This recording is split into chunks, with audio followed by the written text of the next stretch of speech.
E hoje a gente está nessa parte 8, roteiro 8, né, do Ensino por Parábolas, do livro 3, a parábola do rico e de Lázaro.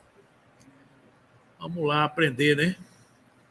O rico e Lázaro, interpretar a parábola do homem rico e do pobre Lázaro, à luz do entendimento espírita. Então vamos mergulhar um pouquinho nessa temática. E as ideias principais desse estudo é que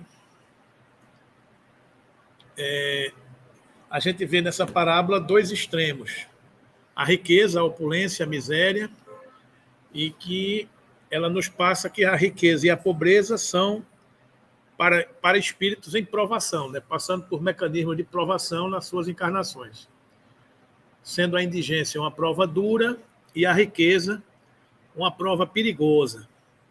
Isso aqui está no livro Nas Pegadas do Mestre, de Pedro de Camargo.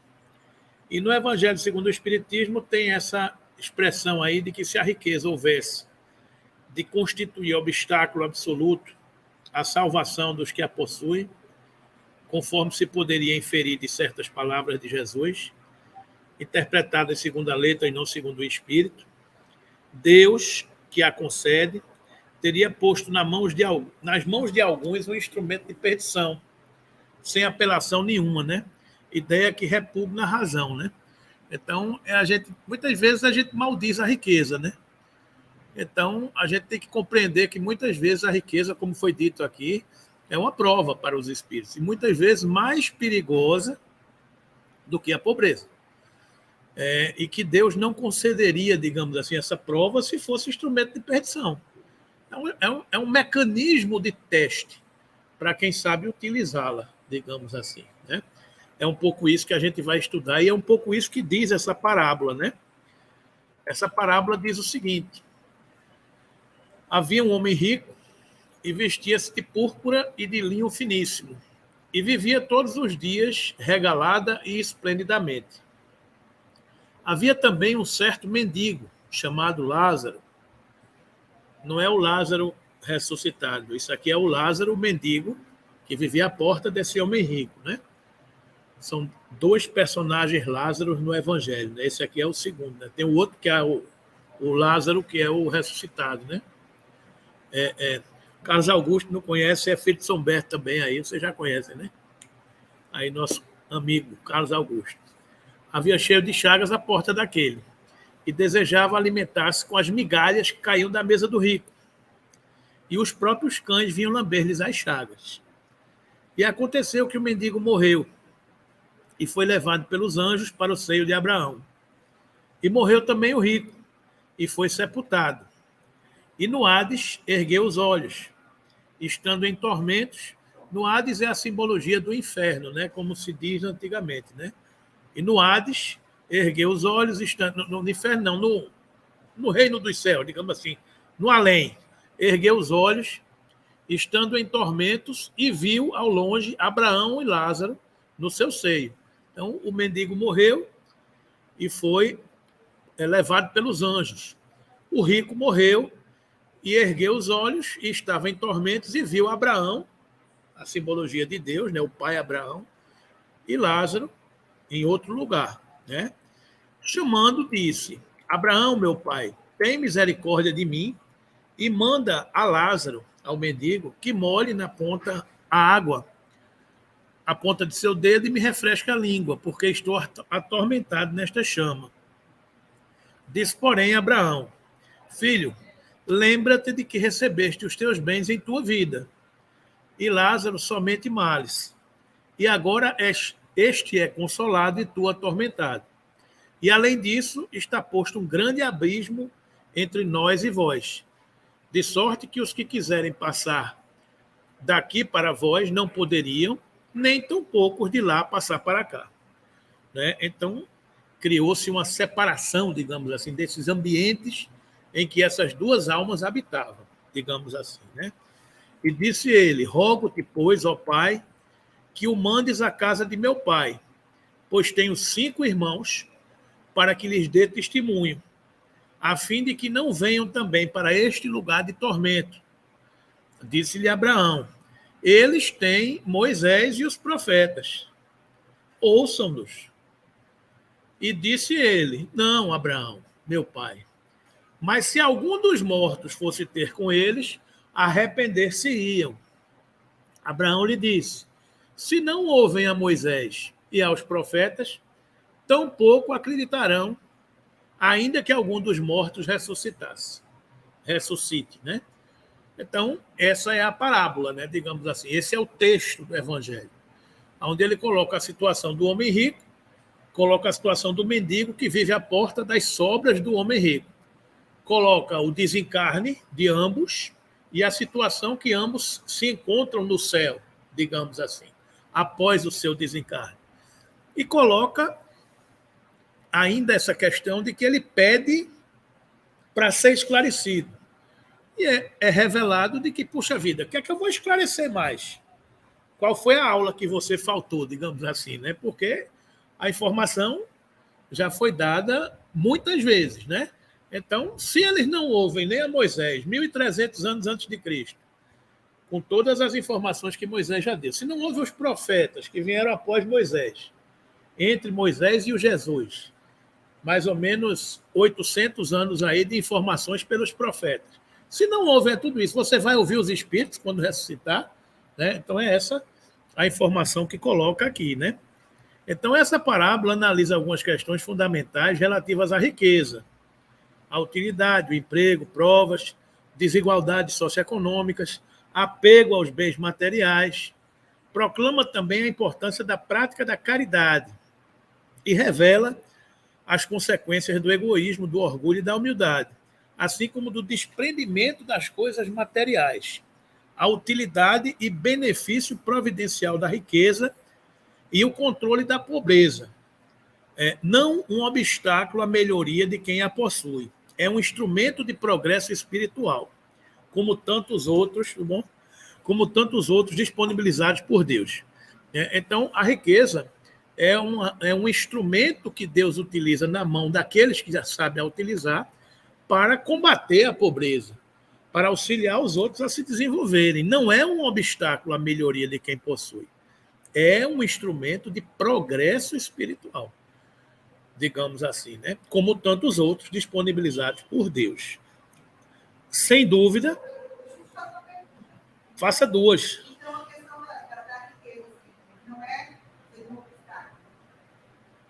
da evolução. Seria, então, o mau uso dela. É isso? A dificuldade da riqueza está em fazer mau uso dela. É por isso que ela é uma prova. Por isso, hein? Sim, tudo, né? É porque às vezes você recebe. A gente vai estudando aqui, vai entendendo isso. Ô, Natália, tudo bom? Então, às vezes a gente vai estudando tudo isso. Ó, como ele está dizendo aqui, ó, sem dúvida, pelos arrastamentos aqui da causa, pelas tentações que gera e pela fascinação que exerce, a riqueza constitui uma prova muito arriscada, mais perigosa do que a miséria. É o supremo excitante do orgulho, do egoísmo e da vida sensual. É o laço mais forte que prende o homem à terra e lhe desvia do céu os pensamentos, né? Produz tal vertigem que muitas vezes aquele que passa da miséria à riqueza esquece de pronto a sua primeira condição. É aquela história, se eu fui pobre eu não me lembro, né? Como se diz no popular, né? Os que com ele a partilharam, os que o ajudaram, e faz-se insensível, egoísta e vão. O cabo esquece de tudo, esquece das suas origens, né? Mas do fato da riqueza tornar difícil a jornada, não se segue que a torne impossível e não possa vir a ser um meio de salvação para o que dela sabe servir-se, né? Como certos venenos podem restituir a saúde se empregados a propósito e com discernimento. A diferença é a dose, né? A diferença do veneno para o remédio, né, Del? É a dose. Né? Você toma o remédio, é uma dose certa. Sim. O que é que você vai fazer com o talento que você recebeu? Digamos assim, né? Então, é como diz um amigo meu, que ele diz uma frase muito interessante, que ele diz que ser rico não é bom. Bom é enriquecer. E ser pobre não é ruim. Ruim é empobrecer. Então é aquela história, o cara que sempre foi rico, já nasceu rico, materialmente falando, ele não sabe qual é a conquista de enriquecer. Para ele é natural, digamos assim. E quem é pobre, sempre foi pobre. Não sabe o que é perder alguma coisa, nunca teve, digamos assim, né? Agora, se você tem e perde, aí você acha ruim. Por isso que ser pobre não é ruim. Ruim é empobrecer. Então, às vezes você conversando com o pobre, materialmente falando, ele demonstra muito mais felicidade do que a condição material de riqueza. Tem paz, tem tranquilidade, tem harmonia, tem família, tem amizade, tem solidariedade, tem compartilhamento, tem esta riqueza que as traças não roem e que os ladrões não roubam e que o ferrugem não consome, digamos assim, né? Ao ponto que aquele que é rico materialmente, muitas vezes não tem nada disso porque tem medo. Não sabe distinguir se as pessoas gostam dele ou do dinheiro que proporciona, ou do que o dinheiro dele proporcionaria. Quantos ricos no mundo não se afastam das pessoas porque se sentem objeto de cobiça? Aí ele não gosta de mim, não, ele gosta do meu dinheiro. E as pessoas são infelizes, porque não sabem distinguir. Ah, eu gosto de Amaro. Não, você gosta do dinheiro de Amaro. Né? Então, as pessoas sofrem por causa dessa condição. É um pouco isso que a gente tem que aprender, distinguir. Né? Eu sou isso aqui e o que o meu poder, a minha riqueza tem é aquilo ali. Então, a gente vê muitos ricos com essa dificuldade. Não é? Então, é um pouco isso que essa parábola tenta nos explicar. Quando Jesus disse ao moço que o inquiria sobre os meios de ganhar a vida eterna, desfaze-te de todos os teus bens e segue-me. Não pretendeu, de certo, estabelecer como princípio absoluto que cada um deva despojar-se do que possui e que a salvação só a esse preço se obtém, mas apenas mostrar que o apego aos bens terrenos é um obstáculo à salvação. É aquela outra frase que a gente nunca viu um caminhão de mudança acompanhando um caixão de velório, né? Ninguém nunca viu. Então, o apego aos bens terrenos, eu nunca vi um enterro com um caminhão de mudança atrás. Tu já viu isso, Vera? Vera não, Rita, eu nunca vi. Vai o velório e o caminhão de mudança atrás. Não leva nada. Né? Então, o apego aos bens terrenos, a gente que participa de reuniões mediúnicas sabe que muitas vezes o apego aos bens materiais e o que o poder e a riqueza proporciona fazem muitos espíritos sofrerem. Ainda ontem, na reunião, a gente viu um exemplo disso. Não é, Gabi? É o espírito dando a mão. Para quê? Para beijar o anel. Para beijar o anel, que era um símbolo de poder, de riqueza, de opulência representada pela igreja. Então, aqueles que atingiam um determinado patamar de hierarquia, na hierarquia da igreja, eles tinham um anel. E por onde eles passavam, as pessoas beijavam o anel. Então, isso era um símbolo de poder. E que isto não representa o lugar que Lázaro encontrou no céu. Lázaro não encontrou um lugar privilegiado no céu porque detinha a roupa de púrpura ou a mesa farta. Lázaro encontrou um lugar no céu porque ele vestia a túnica nupcial, que é o objeto que a gente já estudou em outras parábolas. Isso é o que nos garante um lugar melhor na dimensão espiritual. Por isso que o Espírito dizia, o que foi que eu fiz a vida toda? Por servir ao Cristo. E o que foi que eu ganhei? Eu digo, não, meu irmão, é equívoco. Você não ganhou ou perdeu por ter servido ao Cristo. O que você serviu ao Cristo é objeto de sua felicidade. Você ter se equivocado ao servir ao Cristo é que é objeto da sua tristeza, da sua desventura. Então, não é servir ao Cristo que nos coloca num lugar pior. Pelo contrário, nos coloca diante de uma consciência tranquila, que a gente vai enfrentar lugares melhores por ter servido ao Cristo.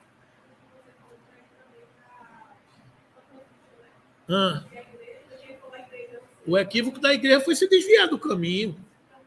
O caminho era Francisco, mas foi condenado, né? Porque era simples, era humilde de coração, né? E Francisco vem para poder alertar a igreja dos equívocos, mas mesmo assim não foi atendido, digamos assim. A parábola do festim das bodas, que a gente estudou as semanas passadas, ela traz essa mensagem. O rei convida para o casamento de seu filho e manda convidar a todos. Primeiro momento, não foram. Depois mataram o enviado, mataram o mensageiro.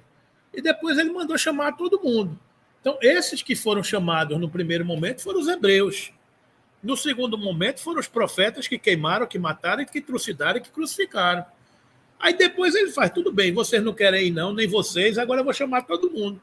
Aí quando chega todo mundo e sentado na mesa, ele faz, peraí, não é assim não. Para sentar na mesa tem que estar vestindo a túnica nupcial. Então, este chamamento é o que ele reflete no final. Vocês têm Moisés e os profetas e não ouviram, ouçam-no. Então, várias tentativas de ensino pedagógico são feitas para a gente entender o recado de vestir a túnica nupcial. E essa riqueza e esse poder é simbolizado na Terra de várias formas.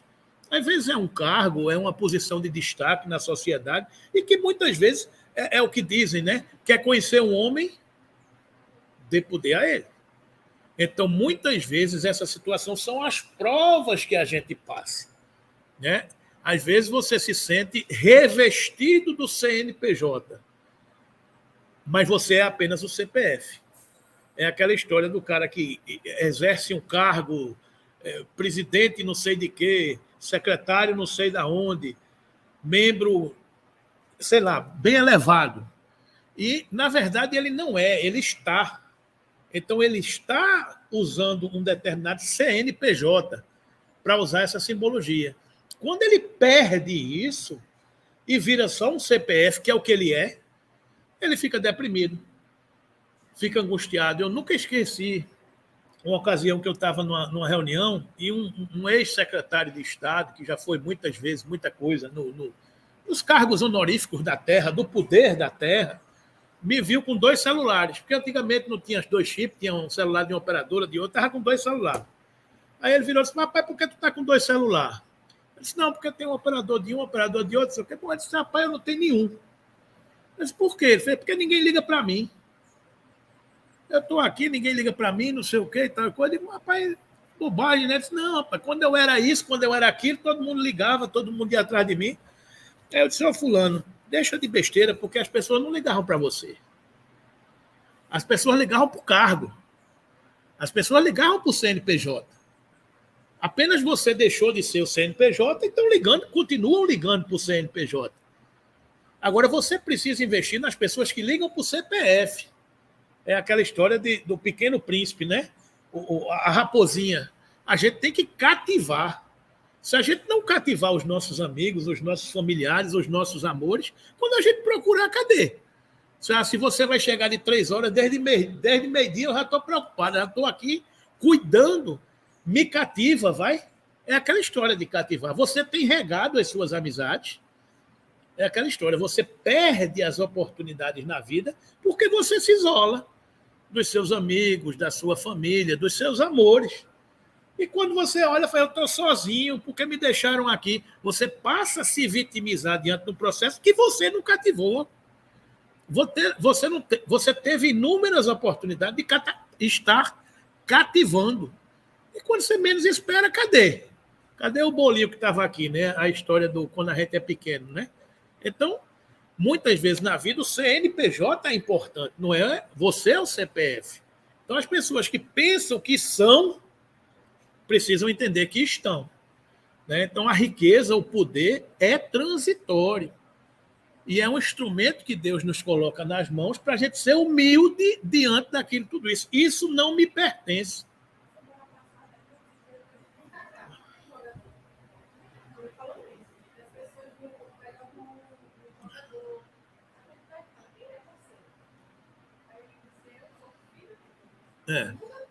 É. Sim. Que representa muita coisa, né? Então, É o que ele diz. Quando Jesus manda vender tudo que tinha e me seguir, ele fala, liberte-se dos bens terrenos, porque isso te prende à matéria. E quantas vezes a gente interpretar uma parábola dessa, a luz espírita muda completamente. Porque se eu só acredito numa vida que começa no berço e termina no túmulo, às vezes eu vou ter dificuldade de entender isso. Por que eu vou abandonar a riqueza, o poder e a glória? Porque não é meu, porque a minha vida é a vida do Espírito. Eu vou continuar. Se a pessoa não sabe que vai continuar e que já vem de uma jornada, para ela fica mais difícil. Então, esse apego aos bens da matéria, nós como espíritas, e o momento que nós estamos vivendo hoje, é um momento de esclarecimento, de consolação sempre fomos. A doutrina espírita sempre foi consoladora. E o objetivo do espiritismo é o consolador. Nós estamos aqui para consolar almas. Agora, nós estamos passando por uma fase da sociedade onde a sociedade precisa ser esclarecida, além de consolada. Então, a revelação do espiritismo esclarece. Então, num debate como esse, que está surgindo na sociedade brasileira do aborto, a gente tem que continuar consolando, mas também esclarecendo. Por que continuar consolando? Porque eu não posso condenar o aborto e quem pratica. Porque as nossas casas estão cheias de pessoas que praticaram o aborto. Em encarnações pretéritas e ainda nessa. E que estão arrependidas. Eu vou chegar aqui e dizer, quem, pelo amor de Deus, quem é contra o aborto? Não. O papel da doutrina espírita é consolar, mas, ao mesmo tempo, é esclarecer. O que Jesus fazia. Jesus dizia, vá e não tornes a pecar. Ele não condenava quem já pecou. Ele apenas mandava colocar a mão na charrua e não olhar para trás. Eu vou chegar aqui numa tribuna e dizer, meu Deus, quem praticou o aborto lá atrás tem uma criatura chorando. Por que você está chorando? Porque eu pratiquei o aborto 2 vezes e agora eu estou condenada. Quer dizer que agora a gente vai apontar dedo para condenar todo mundo? Nunca. Nós somos consoladores. Então, neste papel, a doutrina espírita é esclarecer e consolar. Sempre foi. É o que Jorge Elahá estava dizendo. A lei dos homens vai permitir o aborto na 12ª semana. Tá bom, mas ninguém é obrigado a cometer o aborto na 12ª semana. Nós estamos tratando de regeneração da humanidade. Nós estamos num processo de educação pedagógica do espírito.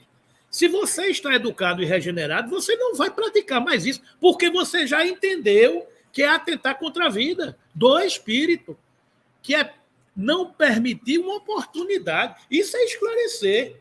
Agora, eu não vou entrar no debate acalorado, meu corpo, minha vida, minha... Beleza, está tudo certo. Eu apenas estou te dizendo que este corpo e esta vida é uma oportunidade para todos. Agora, você tem o seu livre-arbítrio. Você vai fazer o que você quiser. Eu vou discutir? Não. Eu vou esclarecer. Esse é o nosso papel. Oi. É a segunda pergunta já, viu? Eu vou começar a cobrar.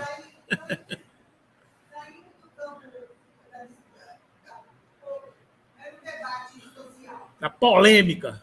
Não quero dizer, mas o debate social. E entrando na questão da doutrina espírita, eu tenho uma dúvida muito grande, que é tudo isso que você falou aí, super compreensível. Mas aí eu me pergunto, porque quem comete o aborto, assim, vamos dizer, na carne é a mulher. Aonde fica o papel do homem, do espírito? Para quem é a gente só é coadjuvante, né, rapaz? A gente só é coadjuvante mesmo, né? Eu quero qualquer de vocês, entendeu? Aí eu tenho essa dúvida. Será que foi para ela a missão, para ela, o espírito está ali? Aí, veja, os mecanismos da vida, da lei de Deus, vai encontrar, cada um vai ter a sua responsabilidade. Agora, a maternidade é essa prova, digamos assim, e essa oportunidade para a mulher, para o espírito materno. Agora, não quer dizer que o homem irresponsável, que sai por aí sendo um reprodutor, criando filhos na humanidade, ele não vai responder para as leis. Vai. Claro que vai. A lei de Deus tem mecanismos de encontrar todos estes. E estes vão responder à lei também. Essa responsabilidade será dada. Diga aí, doutor Del.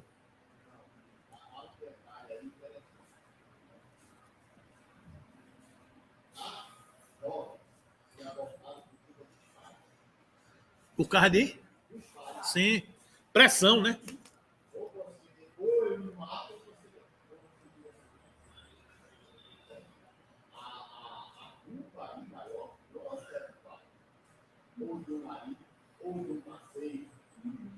É.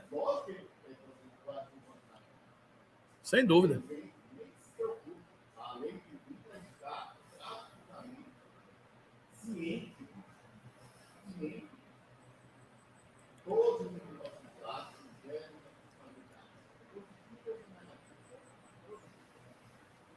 Não é porque eu simplesmente, às vezes,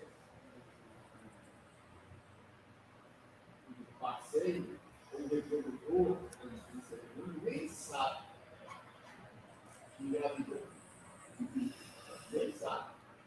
Mas o ato dele é consciente. É. O ato dele é consciente. É verdade. Se aquela pessoa pode deixar que a lei sabe a cara. Vai encontrá-lo. Vai encontrá-lo. Também pode ser também a missão é dele. Se utilizou o corpo dela, mas a missão é dele. Sim, porque você é até o amigo dele. E não dela. E ele joga fora. Oi. Fala, Vera. Olha, eu vou falar uma reflexão minha nesses dias que você postou lá. Eu sou vítima de uma situação dessa. E eu, assim, porque minha mãe é um espírito muito forte, uma mulher muito forte, determinada, teve a coragem de seguir em frente, mesmo sofrendo essa pressão de que tinha que fazer o aborto. Mas eu tive duas experiências com duas grandes amigas. Inclusive, uma das crianças hoje é uma mulher aí, tá bombando na mídia, super famosa. E essas amigas engravidaram. Uma estava num casamento difícil e engravidou e veio me chamar, na época eu era enfermeira, veio me chamar para ajudá-la a fazer uma coisa. Aí eu disse, eu não, nem sei as medicações que se usa para isso. Vou fazer diferente e ver essa criança. Aí ela se chocou, ela mudou de ideia, ela se arrependeu, e hoje o menino está lindo aí, jogando, até fora do país. A outra, ela ligou para mim, quer dizer, eu liguei para ela no momento que ela ia tomar a medicação para abortar, percebendo a intuição, que eu acredito da espiritualidade, e eu fui até ela, falei, não faça nada, então eu estou ali. Quando eu cheguei lá, eu falei a mesma coisa, me dê essa criança. E se mais para frente nós somos quase irmãs, mais que irmãs. Então, se mais para frente você se arrepender, ela vai voltar para você. E ela desistiu, se arrependeu. O rapaz voltou no dia que eu combinei de contar para ela, para a mãe, porque o problema dela era ter que falar para a mãe, ela falava que a mãe ia condenar, e a mãe, tudo que eu falei, olha, ela vai te proteger, ela vai te amparar, a mãe fez. E o rapaz voltou. Então, eu penso o seguinte, eu vejo como a Igreja Católica está indo muito em cima. Mas eu penso assim, será que não é o momento de as instituições religiosas criarem trabalhos para acolher mais, principalmente essas meninas? Aqui se faz um trabalho bem legal nessa questão da gestante, que eu acho que já é uma ferramenta para que as meninas não vá praticar o aborto. Porque tem aquele amparo material, tem o amparo espiritual que é capital. E eu não vejo a igreja, eu sou católica durante muitos anos, e nunca vi trabalho, eu vi esse trabalho de gestante na casa espírita. E eu não vejo a igreja católica fazer esse tipo de trabalho para acolher essas meninas. Não, mas eu não vi. Ele citou várias obras. É bom. Então, eu acho assim, tem que se divulgar mais. Eu acho que às vezes a gente fica muito preocupado com bater, assim, brigar. Ai, não, porque, né? Mas eu acho assim, vamos fazer crescer. Na verdade, Vera, você tem razão.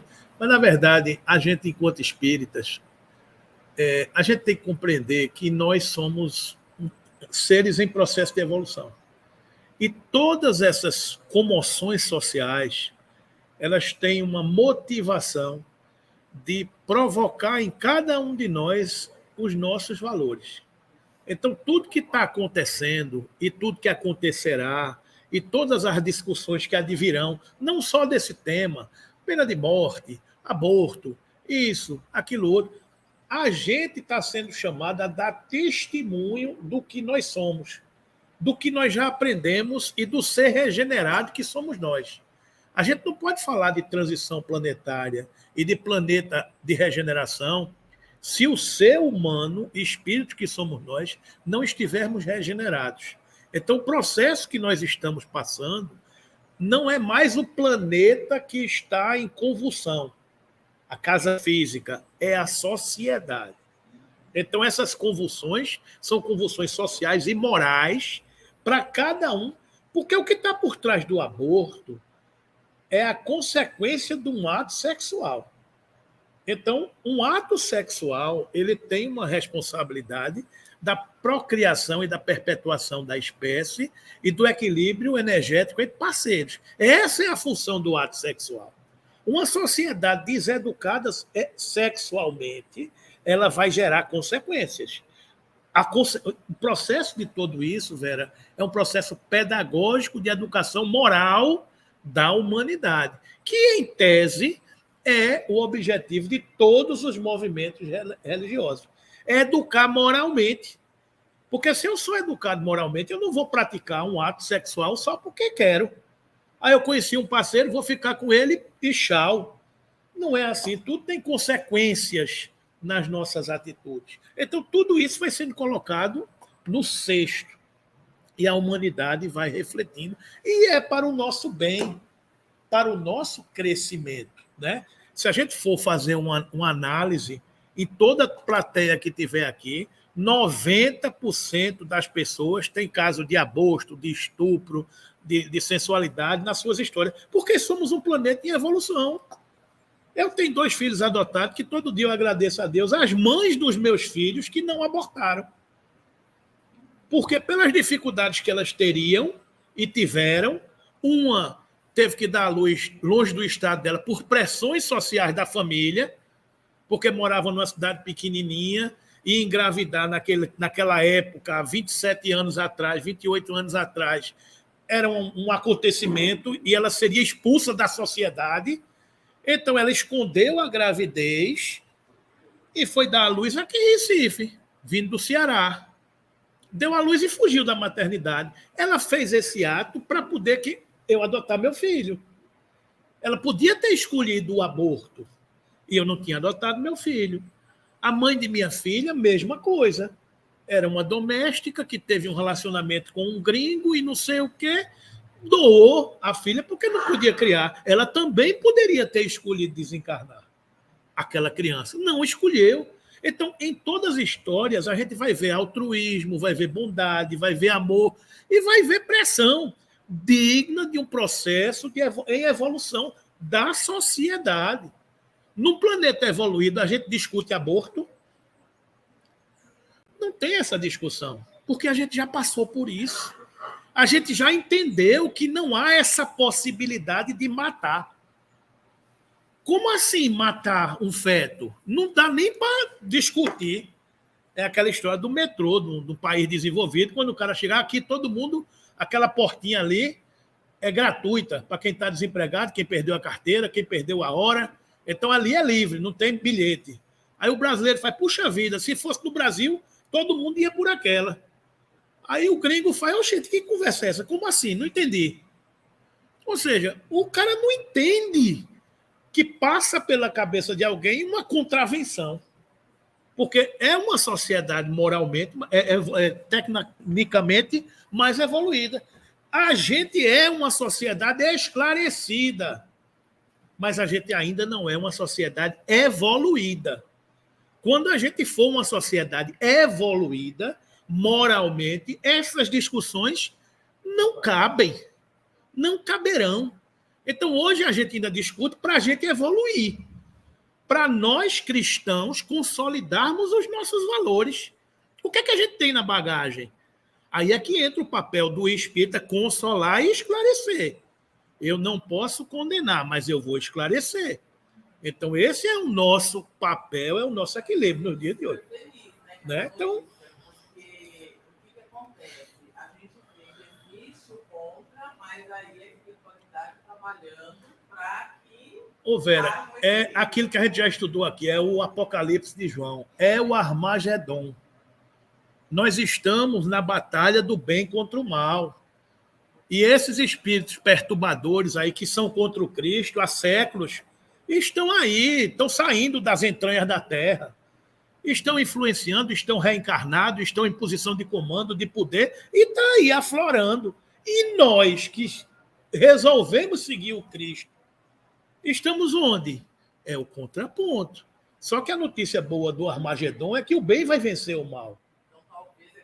Agora, quando é isso, eu não sei, mas a predição está lá. O bem vencerá o mal e surgirá a Nova Jerusalém. O que é a Nova Jerusalém? É um planeta regenerado, onde os brandos e pacíficos herdarão a terra. Todas as profecias e revelações, elas se encontram. Agora, o papel nosso qual é? É a fé. É compreender que diante de tudo isso segue Jesus.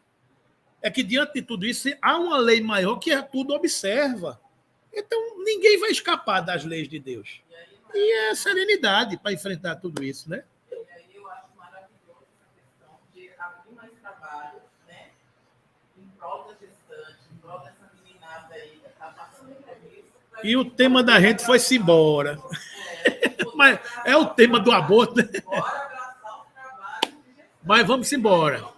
Vamos voltar um pouquinho aqui. Com efeito, o homem tem por missão trabalhar para a melhoria material do planeta. Cabe-lhe desobstruí-lo, saneá-lo, dispô-lo para receber um dia toda a população que a sua extensão comporta.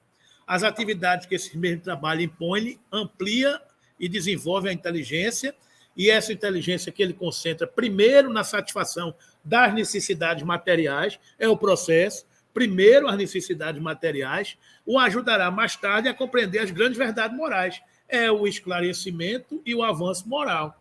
Somos uma sociedade esclarecida, mas ainda não somos uma sociedade evoluída. Somos uma sociedade evoluindo cientificamente, mas ainda atrasada moralmente. São as duas asas. É o processo que a gente está caminhando, né? Sendo a riqueza o meio primordial de execução, sem ela, não mais grandes trabalhos, nem atividade, nem estimulante, nem pesquisas. Com razão, pois é a riqueza considerada elemento de progresso. Então, a riqueza vem para auxiliar a humanidade a progredir, porque sem o dinheiro faltaria muitos recursos para a gente caminhar, não é? Então, eu vou nem ler essa mensagem aqui por causa da hora. Essa mensagem é a lição número 13 do capítulo 16, o emprego da riqueza. Tire. Só esse comecinho aqui. Sendo o homem o depositário, o administrador dos bens que Deus lhes pôs nas mãos, contas severas lhe serão pedidas no emprego que lhe haja dado, em virtude do seu livre-arbítrio. É aquela história. O que é que você fez com os talentos que você recebeu? Né? O mau uso consiste em os aplicar exclusivamente na sua satisfação pessoal. Bom é o uso, ao contrário, todas as vezes que deles resulta um bem qualquer para outra. Se eu tenho alguma coisa que fica para só o meu prazer, não valeu nada. Mas se eu souber compartilhar, aí vale alguma coisa, né? O merecimento de cada um está na proporção do sacrifício que se impõe a si mesmo. A beneficência é apenas um modo de empregar-se a riqueza. Ela dá alívio à miséria presente, aplaca a fome, preserva do frio e proporciona abrigo ao que não o tem. Dever, porém, igualmente imperioso e meritório, é o de prevenir a miséria. Tal, sobretudo, a missão das grandes fortunas, missão a ser cumprida mediante os trabalhos de todo gênero, que com elas se pode executar. Nem pelo fato de tirarem desses trabalhos legítimo proveito, os que assim as empregam, deixaria de existir o bem resultante delas. Porquanto o trabalho desenvolve a inteligência, a exalça a dignidade do homem, facultando-lhe dizer altivo que ganha o pão que come, enquanto a esmola humilha e degrada. Né? E aí segue essa mensagem de Fenelon, né, quando ele diz que a riqueza concentrada em uma mão deve ser qual fonte de água viva, que espalha a fecundidade e o bem-estar ao seu derredor. Ó vós ricos que a empregardes segundo as vistas do Senhor, o vosso coração será o primeiro a descedentar-se nessa fonte benfazeja. Já nessa existência fruireis os inefáveis gozos da tua alma, em vez dos gozos materiais do egoísta que produzem no coração o vazio. Vossos nomes serão benditos na terra, e quando a deixardes, o soberano Senhor vos dirá, como na parábola do talento: bom e fiel servo, entra na alegria do teu Senhor. Nessa parábola, o servidor que enterrou o dinheiro que lhe fora confiado é a representação dos avarentos, em cujas mãos se conserva improdutiva a riqueza. Se, entretanto, Jesus fala principalmente das esmolas, é que naquele tempo e no país em que ele vivia, não se conheciam os trabalhos que as artes e a indústria criaram depois e nas quais as riquezas podem ser aplicadas utilmente para o bem geral. A todos os que podem dar pouco ou muito, direi, pois, dai esmola quando for preciso, mas tanto quanto possível, convertei-a em salário, a fim de que aquele que a receba não se envergonhe dela. Está aí a mensagem de Fenelon, nesse espírito, né? No livro Evangelho segundo o Espiritismo, sobre o emprego da riqueza. Né? Então, o gozo dos bens terrenos, Livro dos Espíritos, questão 711, o uso dos bens da terra é um direito dos homens para sustentar a vida encarnada. Então, a gente precisa dessa riqueza, desse trabalho para sustentar o nosso planeta, né? E para oportunizar a vida enquanto encarnada na Terra. Então, as motivações nos atrativos dos gozos dos bens terrenos nos incentivam a viver e nos experimentam nas tentações. Está aí o vidinho, né, dos dois lados sendo tentado. Então, o emprego da riqueza e dos bens terrenos nos incentiva a viver, mas também nos experimentam as tentações. É a velha porta larga e a porta estreita, onde somos o tempo todo tentados por uma e por outra. Né? E os nossos valores é que decidirão o caminho. Ok? O objetivo da tentação é desenvolver a razão para nos livrar dos excessos. Né? O objetivo da tentação é colocar em prova os nossos valores, aprimorando a nossa razão e nos livrando dos excessos de toda a natureza. Né? Os gozos devem ter limites dentro das necessidades. Né? Então, é aquela história. O que é que eu preciso? É aquela história que eu já disse aqui do supérfluo, né? Supérfluo é você comprar o que você não quer, com o dinheiro que você não tem, para agradar as pessoas que você não gosta e para demonstrar ser uma pessoa que você não é. Né? A pandemia nos ensinou a pensar o que é essencial. A gente, durante a pandemia, usava um par de chinelo e um tênis para ir na farmácia ou no mercado. Uma bermuda e uma dupla de camisa. Né? Então, a gente descobriu que a gente não precisa de um guarda-roupa tão cheio, que a gente não precisa de tantos excessos, digamos assim. Né? Então, este supérfluo é que a sociedade vive com ele. Eu tenho um guarda-roupa com 500 pares de sapatos. Sim, mas tu tem 2 pés.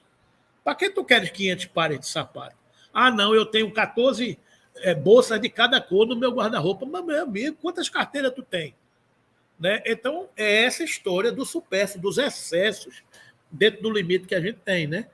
Se eu não me engano, é um filósofo Dionísio que desprendeu-se de tudo que tinha e depois ia se matar porque ficou com uma caneca para beber água. E depois descobriu que podia beber água com as mãos. Ou seja, não precisava nem da caneca. Então, nem tanto, nem tão pouco. Né? A gente tem que... E aí eu me lembro do assessorista do Votorantim, que eu trabalhei lá, e eu já me lembro, já contei essa história, mas vou dizer de novo dessa questão de uso da riqueza. A gente tem que ser, enquanto na matéria, a gente precisa da matéria, mas a gente não pode ser escravo dela. Né? Uma vez eu, no jovem, trabalhando no grupo, aí naquela época que tinha assessorista, vocês sabem o que é assessorista, né? Tinha assessorista no grupo, aí tinha um assessorista do Votorantim, chamava-se Seu Clóvis. Cidadão magrinho, cabisbaixo, eu entrei no elevador, ele de cabeça baixa, o elevador cheio. Aí eu fiquei olhando para ele assim, triste, meio... E aí a gente percebeu que ele estava triste, e depois eu, assim, jovem, disse, e aí, seu Clóvis, por que você está tão triste? Eu falei, rapaz, devendo muito. Aí eu disse, não, seu Clóvis, se aperrei não, ainda lá pagava na quinzena e pagava no fim do mês, né? Era dia 15, dia 30, sempre pagava o salário. Eu acho que era dia 22, estava no meio, entre um e outro. Assim, eu falei, se aperrei não, daqui a uma semana o senhor chega seu dinheiro. Ele falou, não, mas já está comprometido. Aí eu disse, mas rapaz, se aperrei não, porque dinheiro não traz felicidade. Aí ele parou o elevador, todo mundo desceu, só estava eu e ele. parece que eu dei uma facada nele. Né? Quando eu disse, dinheiro não traz felicidade, essas frases prontas, né, que a gente adora repetir, né? Aí ele olhou para minha cara assim e disse, rapaz, tu não tem uma patativa para dar de comer. Então fala o seguinte, me dá teu dinheiro e vai ser feliz. Aí eu digo, tá bom, aprendi a lição. Muitas vezes a gente tem que entender a necessidade de cada um. Né? E a gente não pode ser escravo dos bens materiais. Né? São as lições que a gente vai aprendendo no desenrolar. E para concluir, a lição ouça-nos de Pão Nosso, quando ele diz, essa parte do Evangelho, disse-lhes Abraão, eles têm Moisés e o profeta, ouçam-nos. A resposta de Abraão ao rico da parábola ainda é ensinamento de todos os dias no caminho comum. Inúmeras pessoas se aproximam das fontes de revelação espiritual. Entretanto, não conseguem a libertação dos laços egoísticos, de modo que vejam e ouçam qual lhe convém aos interesses essenciais. Há precisamente um século, estabeleceu-se intercâmbio mais intenso entre os dois planos, na grande movimentação do cristianismo redivivo. Contudo, há aprendizes que contemplam o céu, angustiados tão só porque nunca receberam a mensagem direta de um pai ou de um filho na experiência humana. Alguns chegam ao disparate de se desviarem da senda alegando tais motivos. Aquela história, eu queria uma mensagem, né? Aquela velha história, né? Para esses, o fenômeno e a revelação no espiritismo evangélico são simples conjunto de verdades, porque nada obtiveram de parentes mortos em consecutivos anos de observação. Isso, porém, não passa de contrassenso. Quem poderá garantir a perpetuidade dos elos frágeis das ligações terrestres, né? Quem foi meu pai, minha mãe, numa encarnação, pode ser que tenha sido apenas uma encarnação circunstancial num determinado momento. Pode ser que esses laços não sejam tão fortes, né? O impulso animal tem limite. Ninguém justifica a própria cegueira com a insatisfação do capricho pessoal. O mundo está repleto de mensagens e emissários há milênios. O grande problema, no entanto, não está em requisitar-se a verdade para atender ao círculo exclusivista de cada criatura, mas na deliberação de cada homem, quanto a caminhar com o próprio valor na direção das realidades eternas, né? Então, nós já tivemos matriculados em várias escolas religiosas ao longo de nossas jornadas. A grande questão é requisitar essa verdade para a gente entender e caminhar com o nosso próprio valor na direção das realidades eternas. Como tão bem explica Emmanuel, a religião é o orvalho divino que cai sobre a terra numa determinada humanidade, num determinado tempo, e se mistura aos elementos da natureza daquele momento. E desta mistura, desse cadinho, surge a religião, a mensagem para aquele povo naquele tempo. E diversos foram os emissários que receberam essa tarefa de produzir essa mistura, mas todos eles bebendo da mesma fonte.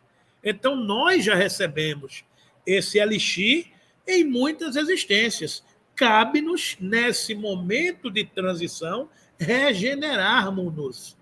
Ou seja, que essa semente frutifique no nosso coração. É a parábola do semeador. O semeador saiu a semear, jogou a semente. Uma caiu na estrada, os pássaros vieram, comeram e foi embora. As outras caíram sobre as rochas, não tinha raízes profundas, veio o sol, queimaram e elas morreram. Outras caíram nos arbustos, as plantas a sufocaram e ela não teve condições de crescer. E outras caíram na terra fértil e produziu uma para 30, uma para 60, uma para 100.